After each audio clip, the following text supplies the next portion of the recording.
Assalamualaikum warahmatullahi wabarakatuh. Perkenalkan, nama saya Nurul Masita Asikin. Saya dari Universitas Maritim Raja Ali Haji, Fakultas Ilmu Sosial dan Ilmu Politik, Program Studi Ilmu Hukum. Di sini saya akan menyampaikan sedikit materi tentang hukum waris dari mata kuliah Hukum Perdata. Pengertian hukum waris. Hukum waris adalah suatu hukum yang mengatur peninggalan harta seseorang yang telah meninggal dunia diberikan kepada yang berhak, seperti keluarga dan masyarakat yang lebih berhak. Hukum waris yang berlaku di Indonesia ada 3, yakni hukum waris adat, hukum waris Islam, dan hukum waris perdata. Sumber hukum utama hukum waris. Sumber utama dalam hukum waris Islam adalah Al-Quran, Surah An-Nisa ayat 11, 12, dan 176.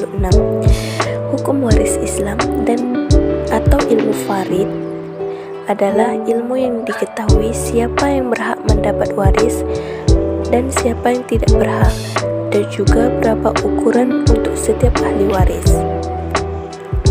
Hukum waris perdata atau yang sering disebut hukum waris barat berlaku untuk masyarakat non-muslim, termasuk warga negara Indonesia keturunan, baik Tionghoa maupun Eropa, yang ketentuannya diatur dalam Kitab Undang-Undang Hukum Perdata. Hukum waris perdata menganut sistem individual, di mana setiap ahli waris mendapatkan atau memiliki harta warisan menurut bagian-bagiannya masing-masing.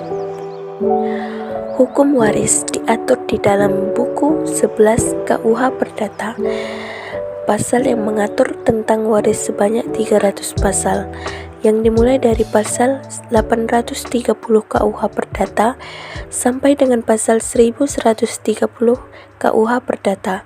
Hukum waris adalah hukum yang mengatur mengenai kekayaan karena wafatnya seseorang, mengenai pemindahan kekayaan yang ditinggalkan oleh si pewaris.